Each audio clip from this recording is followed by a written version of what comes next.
Mon père disait que j'étais trop belle pour être sa fille. Pendant 17 ans, il a accusé ma mère. J'ai fait un test ADN pour lui prouver qu'il avait tort, mais j'ai découvert n'être la fille d'aucun des deux.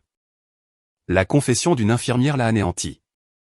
Je m'appelle Camille, j'ai 28 ans. D'aussi loin que je me souvienne, mon père disait que j'étais trop jolie pour être sa fille. Il affirmait que mes cheveux blonds et mes yeux bleus étaient la preuve de la trahison de ma mère. Il l'accusait de l'avoir trompée. Il me traitait comme la preuve d'un crime qu'elle n'avait jamais commis. Lorsqu'il a exigé que je fasse un test ADN avant de m'accompagner à l'hôtel, j'ai finalement accepté. Mais les résultats n'ont pas seulement prouvé qu'il avait tort au sujet de l'adultère. Ils ont prouvé que je n'étais ni sa fille, ni celle de ma mère. Ce que nous avons découvert à la maternité où je suis né a fait tomber mon père à genoux devant 60 membres de notre famille. C'était un dîner dominical chez mes parents à Saint-Germain-en-Laye. Une grande maison de maître de 6 chambres que mon père aimait nous rappeler avoir gagné de ses propres mains. La salle à manger brillait avec des meubles Roche-Beaubois et de la porcelaine de Limoges que ma mère polissait chaque semaine, comme si la perfection pouvait la protéger de ses accusations.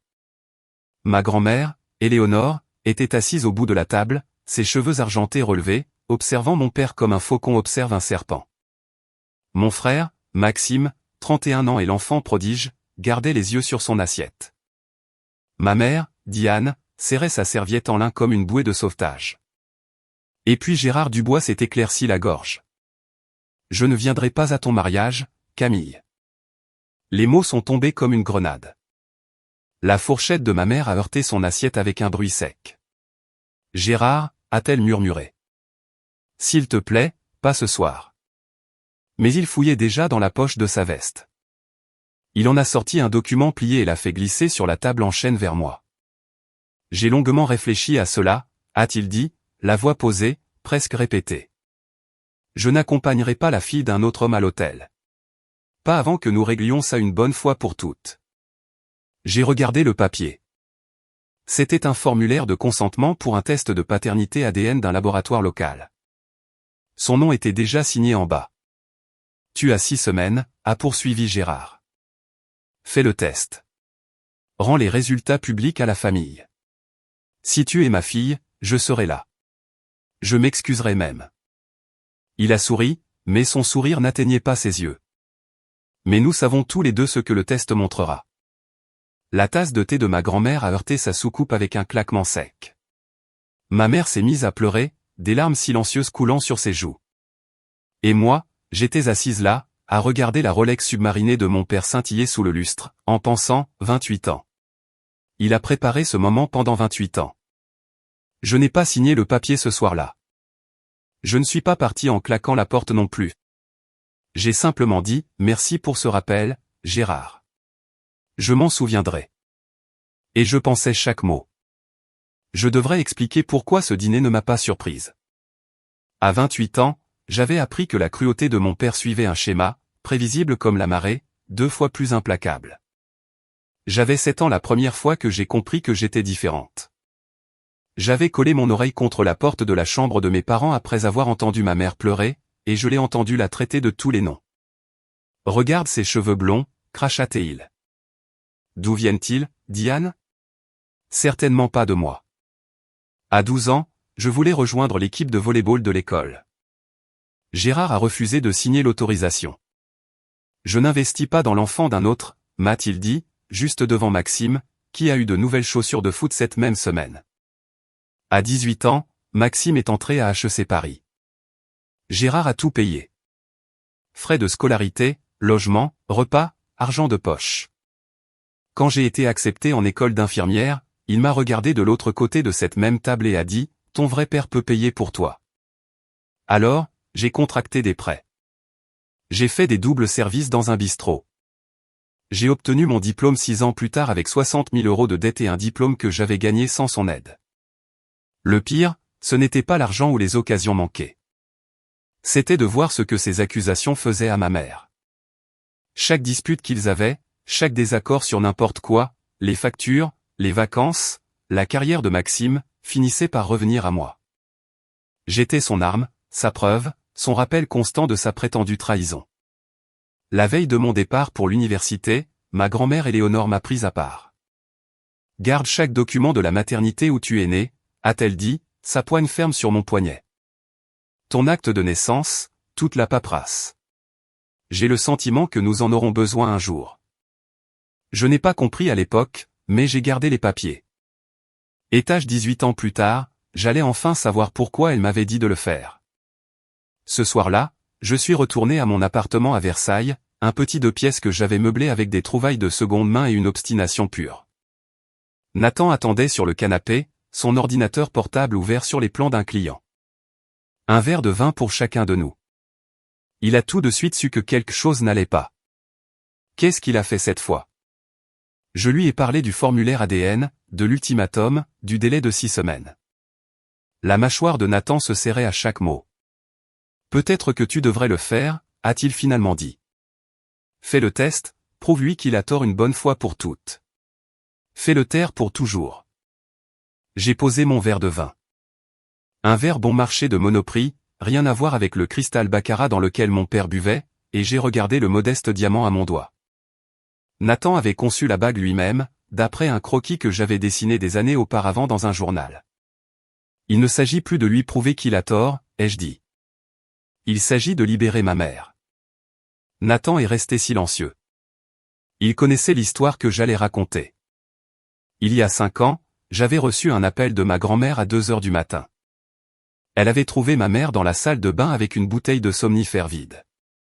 Les ambulanciers sont arrivés à temps, mais de justesse. Depuis, Diane prenait des antidépresseurs, voyait un thérapeute 2 fois par semaine, se reconstruisant morceau par morceau. Gérard ne s'est jamais excusé. Il n'a même jamais reconnu ce que ses 23 ans d'accusation lui avaient fait. Il a juste continué à insister qu'il avait raison. Ma mère a donné à cet homme 35 ans de loyauté, ai-je dit à Nathan, une fidélité totale, et il l'a récompensée avec 28 ans à la traiter de menteuse. J'ai pris mon téléphone et j'ai cherché un laboratoire de génétique local que j'avais repéré des mois auparavant. GenTrust, indépendant, certifié et, surtout, sans lien avec Gérard. Je ferai le test, mais je le ferai à ma façon. 2 semaines plus tard, Gérard a eu 60 ans. La fête a eu lieu au Country Club de Saint-Germain. Un parcours de 18 trous de verdure manucurés surplombant la vallée de la Seine, une salle à manger privée avec des baies vitrées et 30 parents réunis pour célébrer l'homme qui avait fait de la vie de ma mère une prison. Je portais une simple robe noire. Nathan m'a serré la main en entrant, chuchotant, 2 heures. On peut survivre 2 heures. Nous n'avons pas pu. Au milieu du dîner, après 3 verres de Château Margaux, Gérard s'est levé pour faire un discours. Il a remercié tout le monde d'être venu. Il a loué Maxime pour sa brillante carrière dans la finance. Il a levé un verre à ma mère pour sa patience. Puis ses yeux m'ont trouvé. Je vois que ma fille est là ce soir, a-t-il dit, et le mot fille dégoulinait de guillemets invisibles. Quelques parents ont ri mal à l'aise. J'espère qu'elle a réfléchi à notre conversation, a prouvé d'où elle vient vraiment. Le silence s'est fait dans la pièce. Papa, a dit Maxime, se levant à moitié de sa chaise. Ce n'est peut-être pas le moment. Gérard l'a écarté d'un geste de la main. Non, non, c'est exactement le moment. La famille doit être honnête les uns avec les autres. Il m'a souri. Ce sourire froid et reptilien que j'avais vu 1000 fois. Vous savez comment on appelle un oiseau qui pond ses œufs dans le nid d'un autre? Un coucou. L'œuf de coucou est beau, n'est-ce pas? Mais il n'est pas à sa place. Il ne l'a jamais été. Quelque part derrière moi, une tante a eu un hoquet de surprise. Un cousin a ricané. Ma mère fixait ses genoux, des larmes coulant sur son bracelet Cartier, un cadeau de culpabilité que Gérard lui avait offert après une de leurs pires disputes. J'ai pris ma fourchette, l'ai reposée et me suis levé. Tous les yeux dans la pièce se sont tournés vers moi. Merci pour le rappel, Gérard, ai-je dit, la voix posée. Je m'en souviendrai. Puis je me suis tourné vers ma mère. Maman, veux-tu sortir prendre l'air? Elle a pris ma main et ensemble, nous avons quitté cette pièce, dépassant les chuchotements, les regards, l'homme qui avait passé 28 ans à essayer de nous détruire toutes les deux. Mais je n'avais pas fini. Loin de là. Ma grand-mère nous a rattrapés sur le parking, ses talons claquant sur l'asphalte comme des coups de feu. Camille, attends. Je me suis retourné. Éléonore de Valois avait 78 ans, une posture de reine et des yeux qui ne manquaient rien. Elle n'avait jamais aimé Gérard. Cet homme se prend pour le don de Dieu à l'ingénierie, avait-elle dit à ma mère avant le mariage. Mais ce n'est qu'un petit homme avec un grand ego. Maintenant, elle me regardait avec quelque chose que je n'avais jamais vu sur son visage auparavant. L'urgence. Il y a quelque chose que je dois te dire, a-t-elle dit, jetant un coup d'œil en arrière pour s'assurer que Gérard n'avait pas suivi. Quelque chose que j'aurais dû te dire il y a des années. Elle nous a conduites à un banc surplombant le terrain de golf. Le soleil se couchait, peignant le ciel de nuances d'orange et de rose, et la voix de ma grand-mère est tombée à un murmure à peine audible. La nuit de ta naissance, a-t-elle dit, quelque chose d'étrange s'est produit à l'hôpital américain. J'ai senti ma mère se raidir à côté de moi. Quand l'infirmière t'a amené pour te montrer, ton grand-père était encore en vie, alors nous étions tous les deux là. Elle avait l'air terrifiée. Ses mains tremblaient. Elle t'a donné à Diane trop rapidement, puis est pratiquement sortie en courant de la pièce. Maman, a dit Diane, sa voix se brisant. Tu ne m'as jamais dit ça. J'ai essayé d'enquêter. J'ai appelé l'hôpital, posé des questions. Ils m'ont opposé un mur, m'ont dit que tout était normal, que tous les dossiers étaient scellés pour des raisons de confidentialité. Éléonore a sorti de son sac à main un morceau de papier jauni. Mais j'ai fait une copie de ton acte de naissance avant qu'il ne verrouille tout. J'ai regardé le document. Heure de naissance, 23h47. J'ai accouché à 23h58, a dit ma mère lentement. Je me souviens avoir regardé l'horloge. Je m'en souviens parce que le médecin a fait une blague sur le fait que tu as failli être un bébé d'année bissextile. 11 minutes. Quelque chose s'était passé pendant ces 11 minutes. Il y a un nom, a dit ma grand-mère. L'infirmière en chef cette nuit-là, Martine Sauvage. Elle a pris sa retraite il y a 10 ans. J'ai son adresse.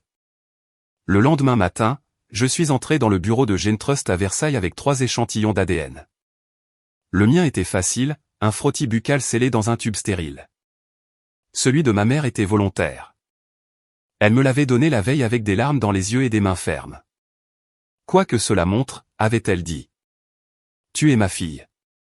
Rien ne change ça. Celui de mon père était volé. Quelques cheveux prélevés sur la brosse qu'il gardait dans la salle de bain des invités, celle que j'avais utilisée chaque Toussaint et Noël pendant des années, faisant semblant de ne pas remarquer la façon dont il tressaillait quand je passais devant lui pour prendre le savon. La technicienne de GeneTrust, une femme calme nommée Dr Reynaud, a expliqué le processus. Résultat en 3 semaines, recevable en justice si nécessaire, confidentialité totale. J'ai payé un supplément pour un traitement accéléré. Ma grand-mère a insisté pour couvrir les frais. Cet après-midi-là, j'ai essayé d'appeler Martine Sauvage. Le téléphone a sonné 6 fois avant que quelqu'un ne décroche. Une voix de femme, plus âgée, tremblant légèrement. Bonjour, Madame Sauvage. Je m'appelle Camille Dubois. Je suis née à l'hôpital américain le 15 mars 1997. Je crois que vous étiez l'infirmière en chef cette nuit-là, et je ne peux pas vous aider. Les mots sont venus vite, paniqués. Madame Sauvage, s'il vous plaît, j'ai juste besoin de demander. Je ne sais pas de quoi vous parlez. S'il vous plaît, ne me contactez plus. Clic. J'ai fixé mon téléphone pendant un long moment. Nathan a levé les yeux de sa table à dessin. Qu'est-ce qui s'est passé? Elle m'a raccroché au nez. J'ai posé le téléphone lentement. Mais pas avant de paniquer. Elle sait quelque chose, Nathan. Elle sait définitivement quelque chose. Une femme innocente aurait été confuse. Martine Sauvage était terrifiée. Quoi qu'il se soit passé cette nuit-là en 1997, elle le portait depuis 28 ans. Et maintenant, moi aussi. 3 jours plus tard, l'email est arrivé. Pas à moi directement. Gérard n'était pas si subtil. Il l'a envoyé à toute notre famille élargie. Tante, oncle, cousin, petit-cousin, des gens que je n'avais pas vus depuis mon enfance. 47 destinataires. Ma mère, ma grand-mère et moi étions tout en copie. L'objet était, concernant le mariage de Camille. Je l'ai lu dans ma voiture, garée devant l'hôpital où je travaillais, mes mains tremblant contre le volant. Chère famille, comme beaucoup d'entre vous le savent, je porte un fardeau depuis 28 ans. J'ai enduré le doute sur la véritable filiation de ma fille et j'ai vu ma femme refuser d'admettre la vérité. J'ai demandé à Camille de faire un test ADN et de partager les résultats avec notre famille avant son mariage. Elle a jusqu'à présent refusé, ce qui, je crois, parle de soi-même. Tant que cette affaire ne sera pas résolue publiquement, je n'assisterai pas à la cérémonie. J'espère que vous comprendrez tous ma position. 6 juin, une photo de famille du baptême de Camille. Je vous invite à regarder attentivement et à tirer vos propres conclusions. Cordialement, Gérard Dubois. La pièce jointe était une photo dont je me souvenais sur la cheminée de ma grand-mère. Moi, à 3 mois, dans les bras de ma mère, cheveux blonds, yeux bleus, peau pâle, entouré de Gérard, Maxime et une douzaine de parents bruns. Gérard avait encerclé mon visage en rouge et ajouté une légende, cherchez la différence. En quelques heures, les réponses ont commencé à affluer. Certaines défendaient ma mère. La plupart posaient simplement des questions, prudentes, inquisitrices, curieuses du drame. Maxime m'a appelé ce soir-là. Fais juste ce que papa veut, a-t-il dit, sa voix tendue de frustration. Tu aggraves les choses. Tu ruines sa réputation. J'ai ri, j'ai vraiment ri à ça. Sa réputation, ai-je répété. C'est ça qui t'inquiète? Il a raccroché sans répondre. 3 semaines après avoir soumis les échantillons, l'email de GeneTrust est arrivé à 21h47 un mardi. Nathan était en déplacement pour le travail, une consultation de projet à Lyon qui ne pouvait pas être reportée. J'étais seul dans notre appartement, une salade à moitié mangée sur la table basse, mon ordinateur portable ouvert sur un service de streaming que je ne regardais pas vraiment. L'objet était clinique. Vos résultats d'analyse ADN. Documents sécurisés. J'ai entré mon mot de passe. J'ai vérifié mon identité. J'ai ouvert le PDF. Et puis je l'ai lu 3 fois parce que les 2 premières fois, les mots n'avaient aucun sens. Sujet A, Camille Dubois, présente une correspondance génétique de 0% avec le sujet B, Gérard Dubois. Je m'y attendais. Je m'y étais préparé, je m'étais même blindé pour la confirmation que Gérard avait raison sur une chose, même s'il avait tort sur tout le reste. Mais ensuite venait la deuxième ligne. Sujet A, Camille Dubois, présente une correspondance génétique de 0% avec le sujet C, Diane Dubois. J'ai arrêté de respirer. 0%. Pas la fille de mon père. Pas la fille de ma mère. J'ai appelé la ligne d'urgence de GeneTrust, ma voix se brisant alors que je demandais à parler à quelqu'un, n'importe qui pourrait expliquer cela. Un technicien m'a expliqué les résultats. Pas de contamination, pas d'erreur, aucune possibilité d'erreur. Les échantillons étaient clairs. La science était concluante. Je n'avais aucun lien de parenté avec aucun de mes parents.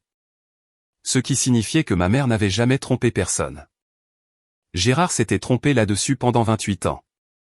Mais cela signifiait aussi autre chose, quelque chose d'impossible. Si Diane Dubois n'avait pas eu d'aventure, si elle avait été fidèle comme elle l'avait toujours prétendu, alors comment se faisait-il que je n'étais pas sa fille biologique? Je me suis assise sur le sol de ma cuisine, le dos contre les placards, mon téléphone sur mes genoux, fixant le plafond. Pendant 28 ans, mon père a traité ma mère de femme infidèle. Pendant 28 ans, il s'est trompé sur l'adultère. Mais il avait raison sur une chose. Je n'étais pas sa fille. La question était, de qui étais-je la fille? Je suis allé chez mes parents le lendemain matin, arrivant à 10h. Assez tard pour que Gérard soit à sa partie de golf. Assez tôt pour que ma mère soit encore en robe de chambre, buvant son Earl Grey dans la véranda. Elle a levé les yeux quand je suis entré et son visage s'est immédiatement plissé d'inquiétude. Camille, qu'est-ce qui ne va pas? Je me suis assise en face d'elle et je lui ai tendu mon téléphone avec le rapport de GeneTrust à l'écran. Je l'ai regardé lire. J'ai vu la couleur quitter son visage, vu ses lèvres bouger silencieusement alors qu'elle lisait les chiffres encore et encore. Quand elle a finalement levé les yeux, son regard était égaré. C'est faux, a-t-elle murmuré. Ça doit être faux. J'ai appelé le laboratoire, tout vérifié 3 fois. Il n'y a pas d'erreur, maman. Mais je t'ai mise au monde. Sa voix s'est élevée, se brisant sur les bords. J'ai été en travail pendant 14 heures. J'ai senti que tu sortais de mon corps. Je t'ai vu, Camille. Tu étais rouge et tu criais et tu étais à moi. J'ai pris ses mains dans les miennes. Elles étaient glacées. Je te crois, ai-je dit. Ce qui signifie qu'il n'y a qu'une seule explication. Quelque chose s'est passé à la maternité. Quelqu'un nous a échangés. Le silence s'est étiré entre nous comme un fil sur le point de se rompre. L'heure, a dit ma mère soudainement. L'acte de naissance dit 23h47, mais je me souviens, je regardais l'horloge parce que les contractions étaient si fortes. Tu es né à 23h58. Je me suis toujours interrogé sur cet écart. 11 minutes. 11 minutes qui ont changé deux familles pour toujours. Maman, ai-je dit prudemment. Si je ne suis pas ta fille biologique, cela signifie que ta vraie fille est quelque part. 28 ans, vivant la vie de quelqu'un d'autre. Ma mère s'est mise à pleurer. Pas les larmes silencieuses que Gérard provoquait toujours, mais des sanglots profonds et secouants qui semblaient venir de quelque part de primitif. Nous devons la trouver, a-t-elle réussi à dire. Nous devons les trouver toutes les deux. Je dois faire une pause ici un instant. Si vous regardez ceci et que vous avez déjà eu l'impression de ne pas être à votre place dans votre propre famille, comme si vous étiez en quelque sorte une erreur juste pour exister, je vous comprends. Cette histoire n'est pas terminée. La vérité est sur le point de devenir beaucoup plus compliquée. Si vous êtes impatient de savoir ce qui s'est passé à cette maternité, cliquez sur le bouton d'abonnement. Laissez un commentaire me disant vos théories. Maintenant, laissez-moi vous parler de l'infirmière qui a finalement rompu son silence. Gérard a appris les résultats du test ADN avant que je puisse me préparer. Maxime, toujours le fils obéissant, avait vu l'email de confirmation de GeneTrust sur le téléphone de ma mère lors d'une visite pour le déjeuner. En moins d'une heure, mon téléphone sonnait.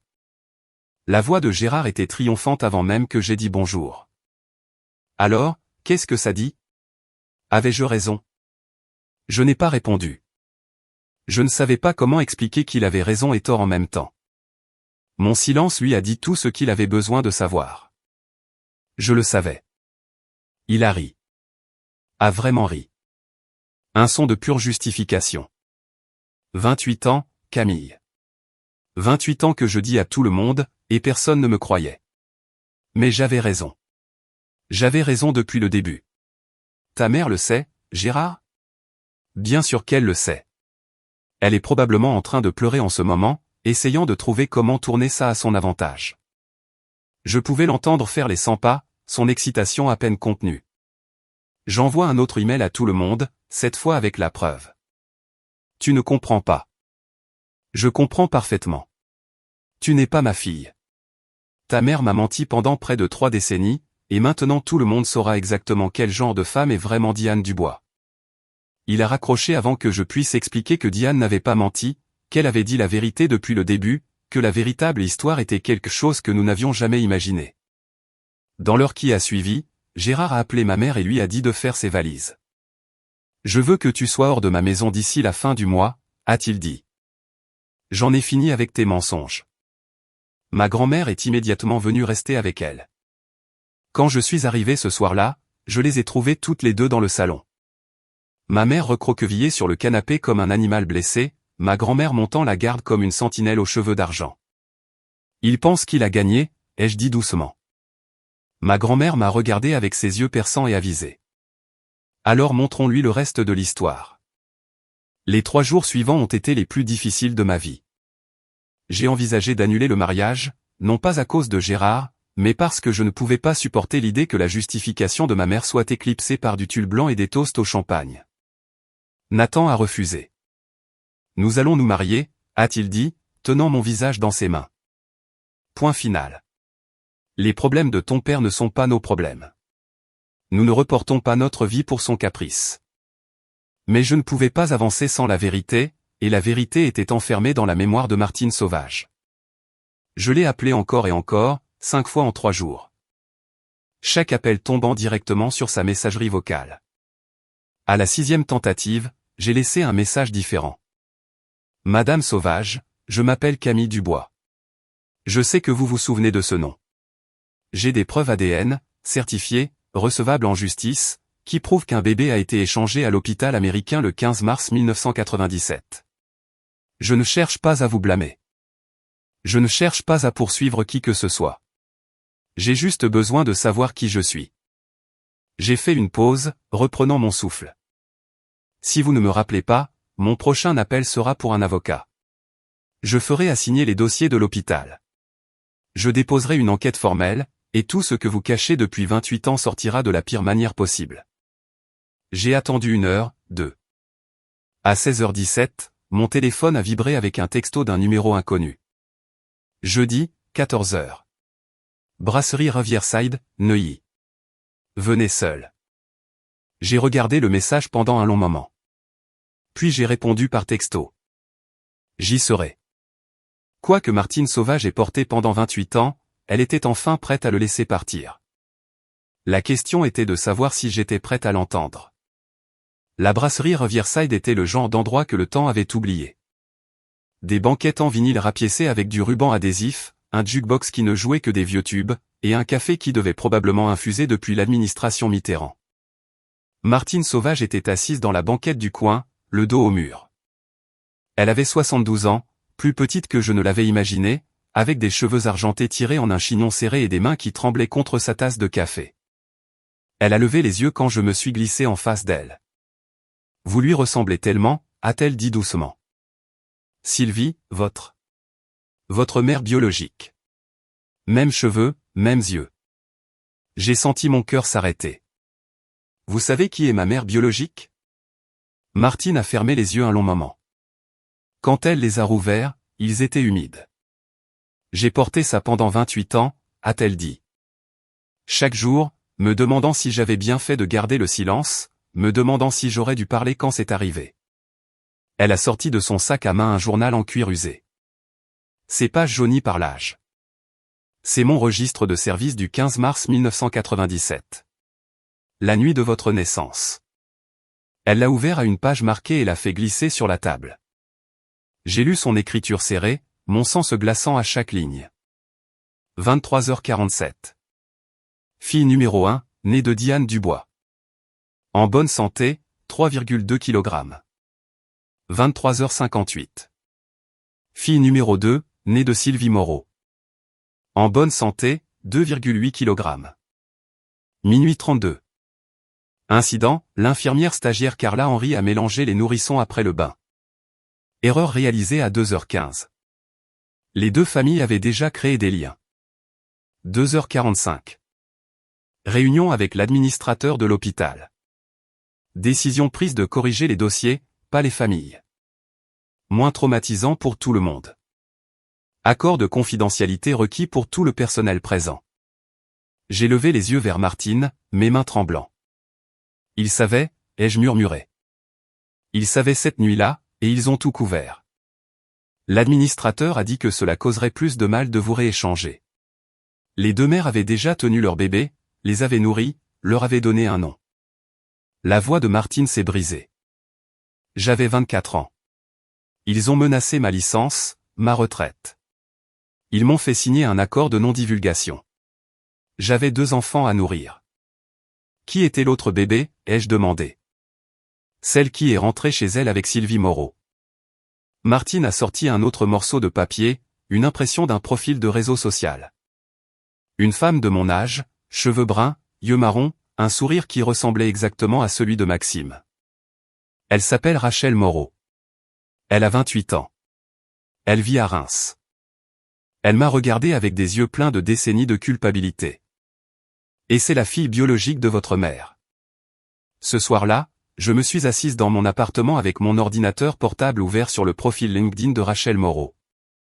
Professeur des écoles à Reims, diplômée de l'université de Reims-Champagne-Ardenne, bénévole au refuge pour animaux local.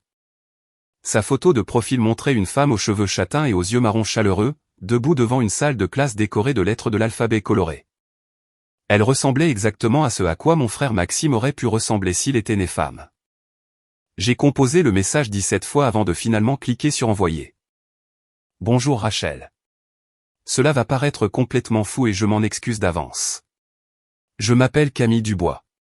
Je suis né à l'hôpital américain de Neuilly le 15 mars 1997, la même nuit et au même endroit que vous. J'ai récemment fait un test ADN qui a montré que je n'ai aucun lien biologique avec mes parents. J'ai depuis parlé à une infirmière qui travaillait cette nuit-là et elle a confirmé que 2 bébés avaient été accidentellement échangés. Je crois que vous êtes la fille biologique de Diane et Gérard Dubois. Et je crois que je suis la fille biologique de Sylvie Moreau. J'ai des documents. J'ai le témoignage d'un témoin. Je ne vous demande rien. J'ai juste pensé que vous méritiez de connaître la vérité. Si vous êtes disposé à parler, s'il vous plaît, appelez-moi. J'ai inclus mon numéro de téléphone et j'ai fermé l'ordinateur portable avant de pouvoir douter de moi-même. 24 heures ont passé. Je vérifiais mon téléphone toutes les 10 minutes comme une adolescente attendant un texto de son béguin.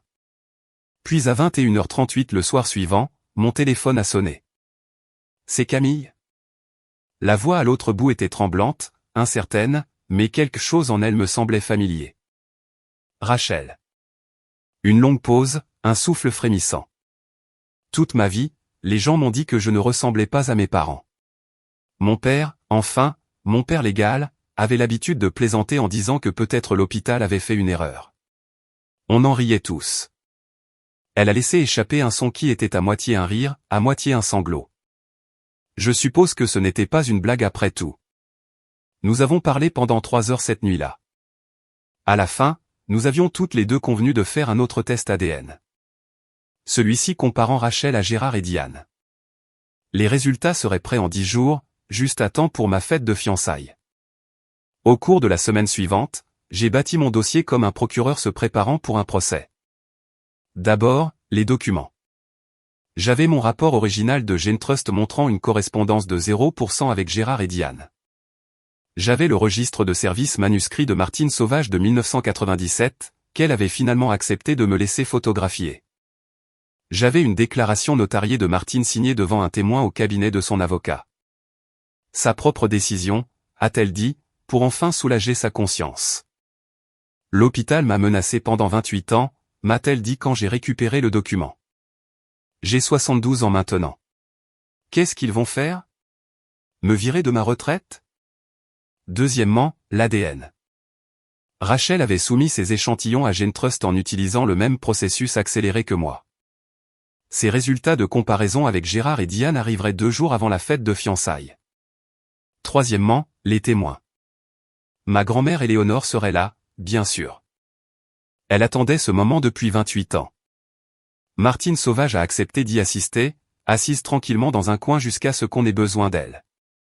Et Rachel, ma sœur biologique d'esprit, sinon de génétique, attendrait dans la pièce voisine. Tu es sûr de ça, a demandé Nathan alors que nous examinions le plan ensemble. Le confronter publiquement. Il n'y a pas de retour en arrière. J'ai pensé à ma mère, à la bouteille de somnifère, à 28 ans à être traitée de menteuse, d'infidèle. Il voulait un règlement de compte public, ai-je dit. Il a envoyé cet email à 47 personnes. Il m'a traité d'œuf de coucou devant toute la famille. J'ai redressé la pile de documents sur mon bureau. Il ne s'en tirera pas en privé maintenant. Tous ceux qui l'ont cru doivent voir la vérité. Nathan a hoché la tête lentement. Alors, offrons-leur un spectacle qu'ils n'oublieront jamais. 3 jours avant la fête de fiançailles, les résultats ADN de Rachel sont arrivés. Sujet A, Rachel Moreau, présente une correspondance génétique de 99,97% avec le sujet B, Gérard Dubois. Sujet A, Rachel Moreau, présente une correspondance génétique de 99,98% avec le sujet C, Diane Dubois. J'ai lu les chiffres 3 fois, des larmes coulant sur mon visage. Puis j'ai appelé Rachel. Peux-tu me rencontrer demain en personne? Nous avons choisi un Starbucks à mi-chemin entre Versailles et Reims, un terrain neutre pour 2 femmes dont les vies entières venaient d'être réécrites par la science. Elle était déjà là quand je suis arrivé, assise à une table d'angle avec 2 lattes intactes. Quand elle m'a vu, elle s'est levée si vite que sa chaise a failli basculer. Pendant un long moment, nous nous sommes juste regardés. Elle avait les cheveux bruns, les yeux marrons, une mâchoire forte que j'avais vue 1000 fois sur Maxime, une fossette subtile sur sa joue gauche, la même que celle de Gérard. Et j'avais les cheveux blonds, les yeux bleus, un nez en trompette et une peau claire qui correspondait aux photos que Martine m'avait montrées de Sylvie Moreau. Nous étions des étrangères qui auraient dû être des sœurs. Des sœurs qui avaient été élevées par les mauvaises familles. C'est tellement bizarre, a murmuré Rachel. Puis elle a ri, et j'ai ri. Et soudain, nous nous sommes enlacés au milieu d'un Starbucks, pleurant sur les épaules l'une de l'autre pendant que les baristas faisaient semblant de ne pas remarquer. Je veux les rencontrer, a dit Rachel quand nous nous sommes finalement séparés. Diane et Gérard, mes parents biologiques. Tu le feras, ai-je promis. Dans 3 jours. Je ne lui ai pas dit que l'un de ses parents serait à genoux quand elle entrerait dans la pièce. La fête de fiançailles a eu lieu au domaine de Valois, la maison de famille de ma grand-mère, un manoir de style géorgien avec des roseraies et des guirlandes lumineuses enfilées dans des chênes centenaires. Elle avait insisté pour l'organiser, pour vous offrir une célébration digne de ce nom dans un endroit où l'ego de Gérard ne peut pas vous atteindre. 60 invités sont arrivés ce soir-là en tenue de cocktail. Tante et oncle, cousins, amis de la famille, et chaque personne qui avait reçu l'email accusateur de Gérard. Je portais une robe sandro bleu marine et je me tenais comme une femme qui avait déjà gagné. Nathan est resté près de moi, sa main sur le bas de mon dos, stable comme toujours. Ma mère est arrivée avec ma grand-mère, les yeux encore rouges de jour de larmes, mais sa posture plus droite que je ne l'avais vue depuis des années. Quelque chose avait changé en elle depuis que nous avions appris la vérité, un poids levé avant même la justification publique. Et puis Gérard est arrivé. Il est venu en retard, bien sûr, un retard à la mode comme il l'appellerait, laissant la foule se rassembler, laissant l'anticipation monter. Il portait un costume Tom Ford, sa Rolex attrapant la lumière du lustre, un sourire narquois jouant au coin de sa bouche. Il pensait que c'était son tour de piste victorieux. Il n'avait aucune idée. Je l'ai regardé faire le tour de la pièce, serrant des mains, acceptant les félicitations de parents qui croyaient sa version des faits. Quelle situation difficile, ai-je entendu une tante lui murmurer. Vous avez été si patient. Maxime se tenait à côté de lui, mal à l'aise mais docile, le soldat loyal qu'il avait toujours été. Dans un coin de la pièce, Martine Sauvage était assise tranquillement avec un verre d'eau, ses mains tremblant encore après toutes ces années. Et dans la pièce voisine, par une porte communiquante avec le hall principal, Rachel Moreau attendait son signal. J'ai vérifié mon téléphone. Nathan a hoché la tête. C'était l'heure. Au milieu du cocktail, Gérard a demandé un micro. La pièce s'est tue alors qu'il montait sur la petite estrade que ma grand-mère avait installée pour les toasts. Il s'est éclairci la gorge, a ajusté sa veste et a souri à la foule comme un roi s'adressant à ses sujets. D'abord, j'aimerais féliciter Nathan, a-t-il commencé. Vous êtes un homme courageux de vous marier dans cette famille compliquée. Quelques rires nerveux ont parcouru la foule. Mais je pense que nous savons tous pourquoi je suis vraiment ici. Le regard de Gérard m'a trouvé dans la foule et quelque chose de froid a vacillé dans ses yeux. Il y a eu beaucoup de discussions ces derniers temps, beaucoup de spéculations. J'ai demandé à Camille de faire un test ADN, et je sais qu'elle l'a fait. Ce que je ne sais pas, c'est pourquoi elle a caché les résultats. Le silence est devenu total. Alors, j'ai pensé que je l'aiderais. Il a sorti de sa veste un morceau de papier plié. Mon fils a eu la gentillesse de partager une copie du rapport avec moi. Maxime a eu la décence d'avoir l'air au moins honteux. Gérard a déplié le papier avec une lenteur théâtrale. Correspondance génétique de 0% avec Gérard Dubois. Correspondance génétique de 0% avec Diane Dubois. Des halètements ont résonné dans la pièce. Ma mère a agrippé la main d'Éléonore. 28 ans. La voix de Gérard s'est élevée avec une fureur justifiée. 28 ans que je dis à tout le monde que quelque chose n'allait pas. Et maintenant la science le prouve. Il s'est tourné vers ma mère, son visage tordu par des décennies de ressentiments accumulés. Tu m'as menti, Diane. Tu as menti à tout le monde. Et maintenant, toute la famille sait exactement quel genre de femme tu es vraiment. Le silence qui a suivi était absolu. Et puis j'ai commencé à marcher vers la scène. Tu as raison, Gérard. Ma voix était calme alors que je montais sur l'estrade et prenais le micro de sa main. Il a été si surpris qu'il m'a laissé faire. Le test ADN montre que je ne suis pas ta fille biologique, et je ne suis pas non plus la fille biologique de maman. Le sourire narquois de Gérard s'est élargi. Quelques parents ont échangé des regards entendus. Mais pas parce que maman a eu une liaison. Le sourire narquois a vacillé. Je me suis tourné pour faire face à la foule. Tous les 60, chaque personne qui avait reçu cet email, chaque parent qui avait chuchoté sur ma mère pendant des années. Laissez-moi vous présenter quelqu'un. J'ai fait un signe de tête vers la porte latérale. Rachel est entrée. 28 ans, cheveux bruns, yeux marrons, une mâchoire indubitablement, indéniablement Dubois. La pièce a éclaté en murmures. Quelqu'un a laissé tomber une coupe de champagne. Maxime a émis un son étranglé. Voici Rachel Moreau, ai-je dit. Elle est née 11 minutes avant moi à l'hôpital américain le 15 mars 1997. La nuit de ma naissance, il y a eu un accident. Une infirmière stagiaire a mélangé 2 bébés après leur bain, et l'hôpital a tout couvert pour éviter un procès. J'ai sorti mon téléphone et j'ai touché l'écran. L'écran mural que j'avais arrangé plus tôt s'est allumé, affichant les rapports de GeneTrust. L'ADN de Rachel montre une correspondance de 99,97% avec Gérard Dubois, et de 99,98% avec Diane Dubois. J'ai laissé cela s'imprégner. Elle est votre fille biologique, Gérard. La fille que vous cherchiez. Et elle a vécu à Reims toute sa vie parce qu'un hôpital a fait une erreur et a choisi de la cacher. Le visage de Gérard était devenu blanc.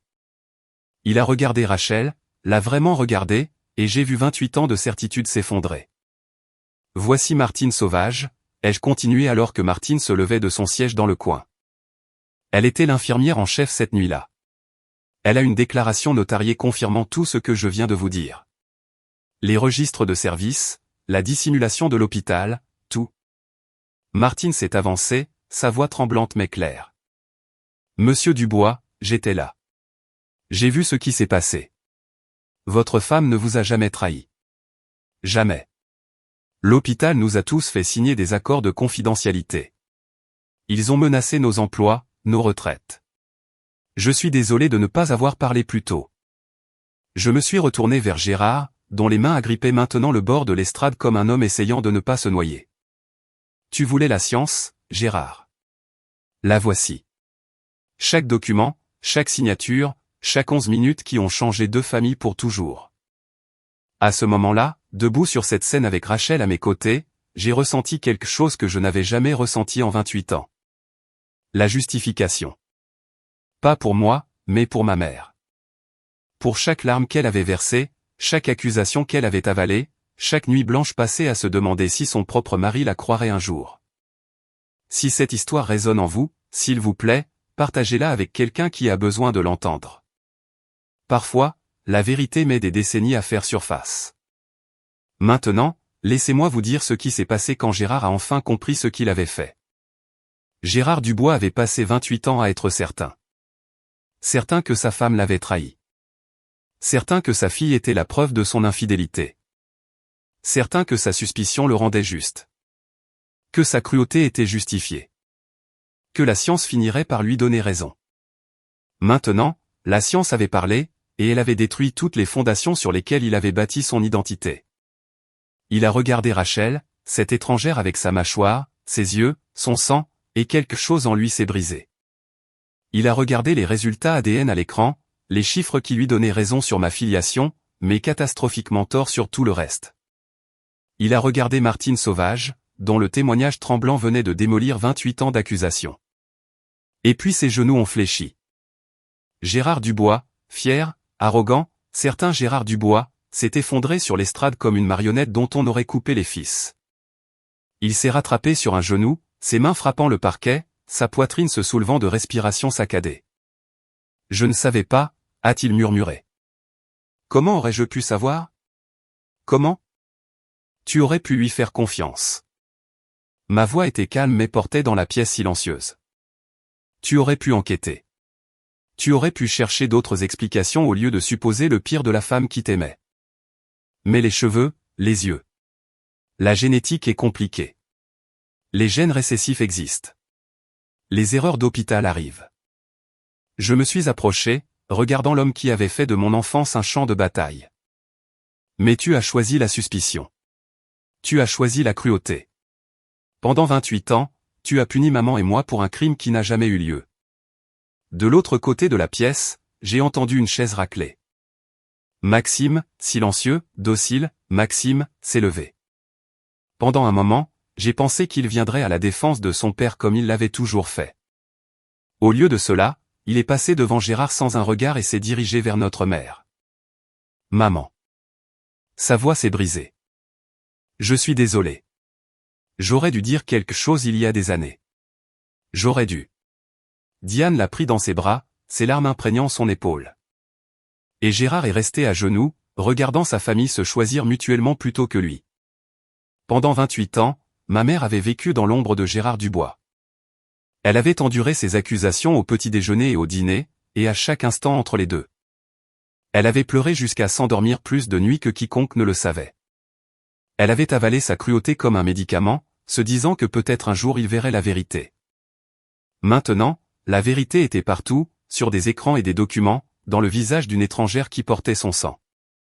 Diane s'est avancée lentement, ses talons claquant sur le parquet. La foule s'est écartée pour elle. Même Maxime s'est mis de côté. Elle s'est arrêtée devant Gérard, qui était toujours sur un genou, le visage mouillé de larmes que je ne l'avais jamais vu verser auparavant. 28 ans, Gérard. Sa voix était posée, plus forte que je ne l'avais jamais entendue. 28 ans. Je suis resté parce que je t'aimais. Parce que je croyais qu'un jour tu me ferais confiance. Parce que je pensais que notre famille valait la peine de se battre. Gérard a levé les yeux vers elle. Diane, je. Elle a levé la main, le coupant. Pas encore. Tu n'as pas encore le droit de t'excuser. La pièce a retenu son souffle. Tu me dois des excuses devant chaque personne qui a reçu cet email. Tu dois des excuses à Camille pour chaque anniversaire que tu as gâché, chaque diplôme que tu as ignoré, chaque moment où tu l'as fait se sentir comme si elle n'était pas à sa place dans sa propre famille. Elle a fait un geste vers Rachel, qui se tenait figée près de la porte. Et tu dois des excuses à Rachel pour ne pas avoir été le père qu'elle méritait, mais qu'elle n'a jamais eu. Les épaules de Gérard étaient secouées de sanglots dont je ne l'avais pas cru capable. Je n'avais pas besoin que le monde me croie, Gérard. La voix de ma mère s'est brisée sur le dernier mot. J'avais besoin que tu me croies. Et tu ne l'as jamais fait. Elle lui a tourné le dos et s'est dirigée vers l'endroit où se tenait Rachel. Bonjour, a-t-elle dit doucement, des larmes coulant sur son visage. Je suis ta mère. Je suis tellement désolé que ça ait pris si longtemps pour te trouver. Il a fallu 3 tentatives à Gérard pour se relever. Maxime ne l'a pas aidé. Moi non plus. Personne dans cette pièce remplie de parents qui, jusqu'à 10 minutes auparavant, croyait sa version des faits. Il a agrippé le bord de l'estrade, s'est redressé et a attrapé le micro que j'avais posé. Sa voix, quand il a parlé, était à peine reconnaissable. Rauque, brisé, dépouillé de chaque once de l'arrogance que j'avais connue toute ma vie. J'avais tort. 3 mots. 28 ans de retard. J'avais tort au sujet de Diane. Elle ne m'a jamais. Sa voix s'est brisée. Il a réessayé. Elle ne m'a jamais trahi. Je l'ai accusée pendant près de 3 décennies, et j'avais tort. Il m'a regardé, et pour la première fois de ma vie, j'ai vu autre chose que de la suspicion dans ses yeux. Camille, je t'ai pris des choses que je ne pourrai jamais te rendre. Ton enfance, ta confiance, l'argent qui aurait dû être le tien. Il a dégluti difficilement. Je rembourserai tes prêts étudiants, tous. Ce n'est pas assez, mais c'est un début. Puis il s'est tourné vers Rachel, cette étrangère qui était sa fille. Cette femme qu'il n'avait jamais tenue dans ses bras, jamais connue, jamais eu la chance de décevoir. Je ne sais pas quoi te dire. Tu es ma fille, et je n'ai jamais. J'ai tout manqué. Tes premiers pas, tes diplômes, toute ta vie. Sa voix s'est brisée sur les mots. C'est quelque chose que je regretterai jusqu'au jour de ma mort. Rachel pleurait aussi. Nous pleurions tous à ce stade, mais sa voix était posée. Nous pouvons commencer maintenant, a-t-elle dit, si tu es prêt à être réellement un père au lieu d'un juge. Gérard a hoché la tête, incapable de parler. Ma grand-mère s'est avancée et lui a tendu un mouchoir de son sac à main. Remets-toi, Gérard, a-t-elle dit, sans méchanceté. Tu as beaucoup de travail devant toi. Une semaine après la fête de fiançailles, je suis allé à Reims. La maison était une modeste maison de ville dans une banlieue calme.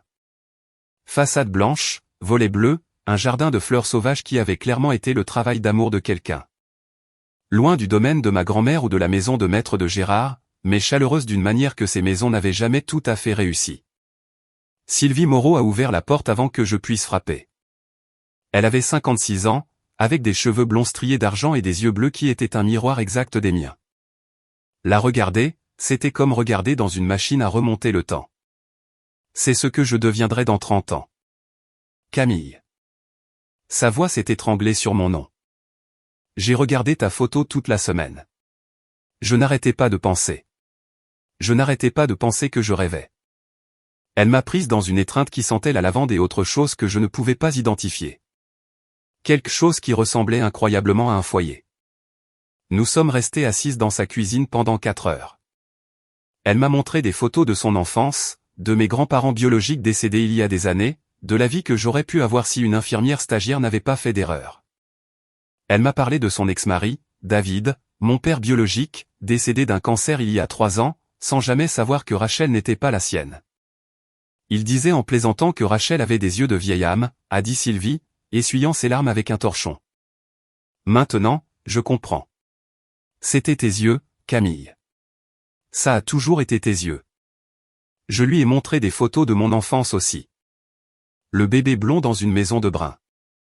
La fille qui n'a jamais tout à fait trouvé sa place. La femme qui avait enfin découvert pourquoi. Je ne veux pas remplacer Diane, a dit Sylvie. Elle t'a élevé. C'est ta mère. Elle l'est, ai-je convenu. Mais peut-être qu'il y a de la place pour une de plus. Le sourire de Sylvie aurait pu éclairer toute la maison. J'aimerais ça, a-t-elle dit.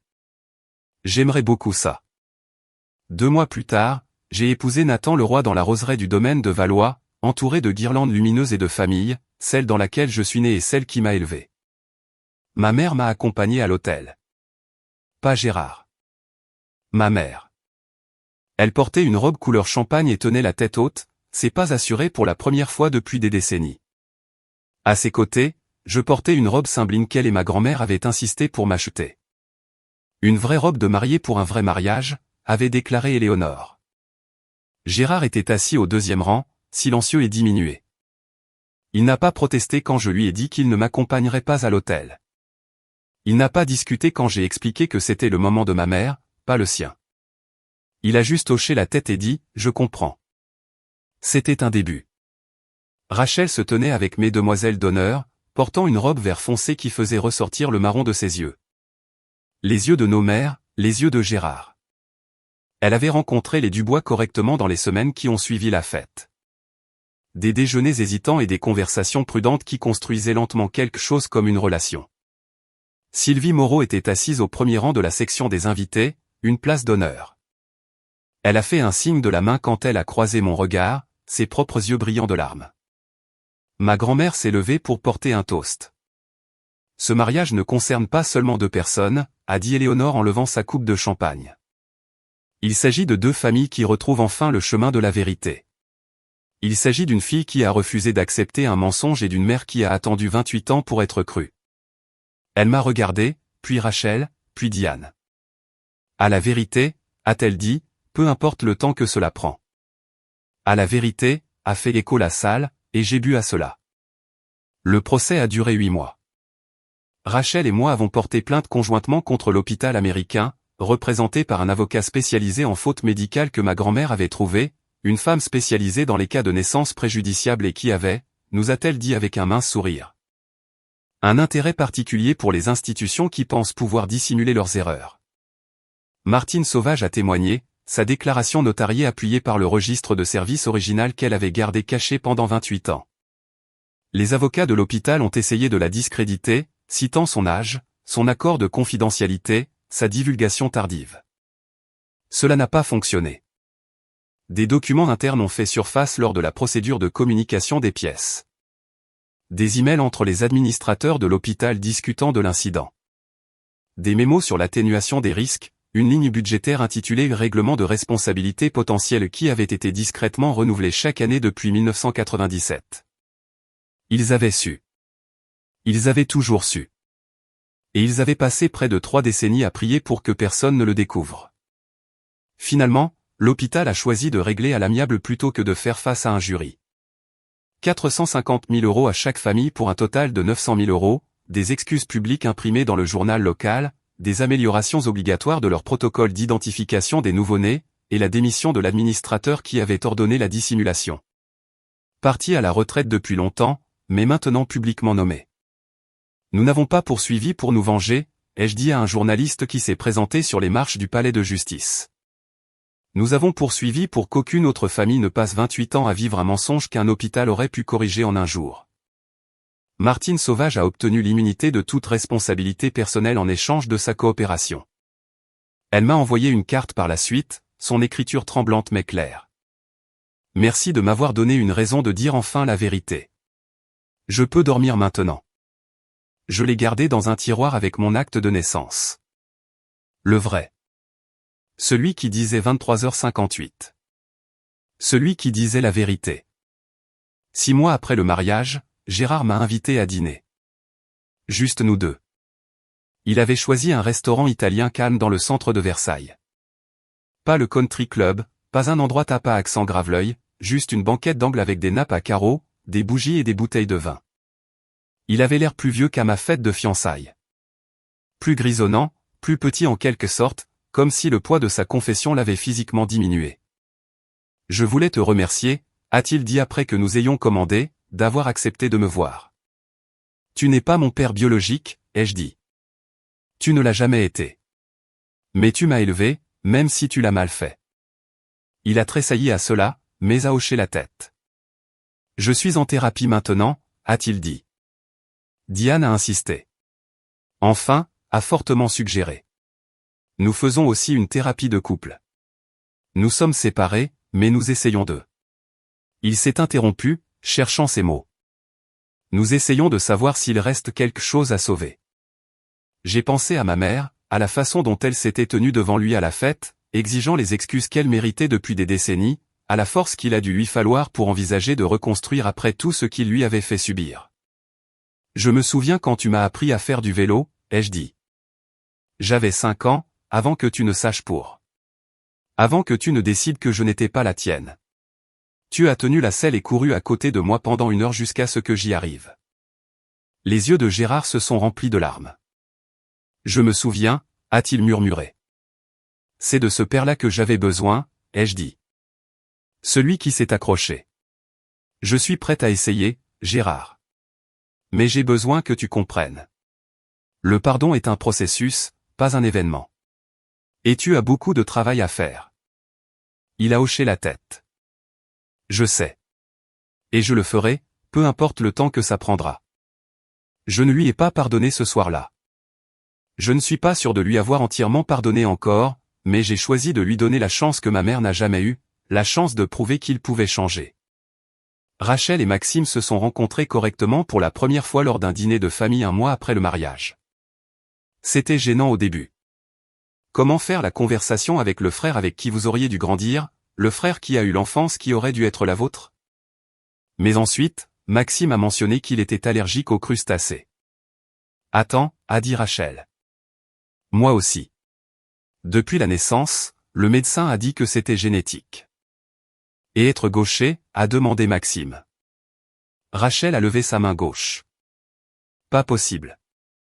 Maxime a ri. Un vrai rire, surpris et ravi. Et la musique? Quel groupe tu écoutes? 30 minutes plus tard, ils ont découvert qu'ils aimaient tous les deux un groupe de folk indépendant obscur que personne d'autre dans aucune des deux familles n'avait jamais entendu. Tous deux détestaient la coriandre avec une passion inexplicable. Et tous deux avaient l'habitude de taper du pied droit quand ils réfléchissaient. C'est tellement bizarre, a dit Maxime, secouant la tête.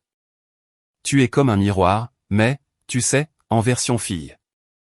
J'allais dire en plus petite, Rachel lui a lancé un petit pain, et pour la première fois de ma mémoire, un dîner de famille Dubois a eu de vrais rires. Pas le genre poli et forcé que ma mère avait toujours travaillé si dur à fabriquer, mais de vrais rires, le genre qui vient de gens qui sont réellement heureux d'être ensemble. C'était un petit moment, mais cela ressemblait au début de quelque chose de nouveau. 3 mois après le mariage, Diane et Sylvie ont déjeuné ensemble. Je n'étais pas là, mais ma mère m'en a parlé après, sa voix douce d'émerveillement. Elles avaient choisi un café à mi-chemin entre leur maison, un terrain neutre, comme Rachel et moi l'avions fait des mois plus tôt. Sylvie avait apporté des photos de l'enfance de Rachel. Diane avait apporté des photos de la mienne. Elles sont restées assises là pendant 3 heures, échangeant des histoires sur les filles qu'elles avaient élevées mais pas mises au monde. Elle m'a parlé des premiers mots de Rachel, a dit Diane. Et je lui ai parlé des tiens. Nous avons beaucoup pleuré toutes les deux. C'était étrange, ai-je demandé. De rencontrer la femme qui a élevé ta fille biologique. Ma mère a réfléchi à la question un long moment. Je pensais que ça le serait, a-t-elle admis. Je pensais que je me sentirais, je ne sais pas, jalouse, pleine de ressentiment. Mais quand je l'ai regardée, tout ce que je pouvais penser c'est qu'elle aimait Rachel de la même manière que je t'aimais, complètement, sans condition. Elle a tendu la main sur la table et a pris la mienne. Nous avons perdu 28 ans, a-t-elle dit. Mais nous nous sommes gagnés l'une l'autre et nous avons gagné la vérité. Ça doit compter pour quelque chose. Sylvie et Diane déjeunent ensemble une fois par mois maintenant. Elles sont devenues amies, une amitié improbable née d'une perte partagée et d'une connexion inattendue. Elle s'appelle l'autre mère. Et d'une manière étrange, je pense que cela les a aidées toutes les deux à guérir. Je suis assise dans notre nouvel appartement maintenant, un 3 pièces dans un quartier plus agréable de Versailles avec de la place pour le bureau de Nathan et de l'espace pour la chambre d'enfant dont nous aurons bientôt besoin. Les murs sont couverts de photos. Le jour de mon mariage avec ma mère d'un côté et Sylvie Moreau de l'autre. Rachel et moi à Noël, nos premières vacances ensemble. Ma grand-mère Éléonore, l'air triomphant à sa fête d'anniversaire le mois dernier. Nathan est dans la cuisine en train de préparer le dîner. Quelque chose de compliqué avec trop d'ingrédients. Il est dans une phase cuisine ces derniers temps. J'ai beaucoup pensé à l'année écoulée, à l'identité, à la famille et à ce que signifie l'appartenance. Pendant 28 ans, j'ai essayé de prouver que j'étais une Dubois. Je lissais mes cheveux blonds pour paraître plus brune. J'ai appris à jouer au golf parce que Gérard aimait le golf. J'ai étudié les soins infirmiers au lieu de l'art parce que c'était pratique, fiable, pas quelque chose qu'un œuf de coucou choisirait. J'ai passé toute ma vie à essayer de rentrer dans un moule qui n'a jamais été fait pour moi. Maintenant, je sais que je n'étais jamais censé y rentrer. J'étais la fille de quelqu'un d'autre, vivant la vie de quelqu'un d'autre, portant l'ADN de quelqu'un d'autre. Mais voici ce que j'ai appris. L'ADN ne fait pas une famille.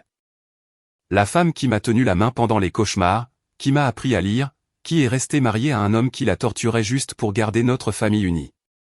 C'est ma mère. Pas la biologie. L'amour. Nathan entre avec 2 assiettes et un sourire entendu. Tu recommences, dit-il. Le truc de la pensée profonde en fixant le vide. Je ris et prends l'assiette qu'il m'offre.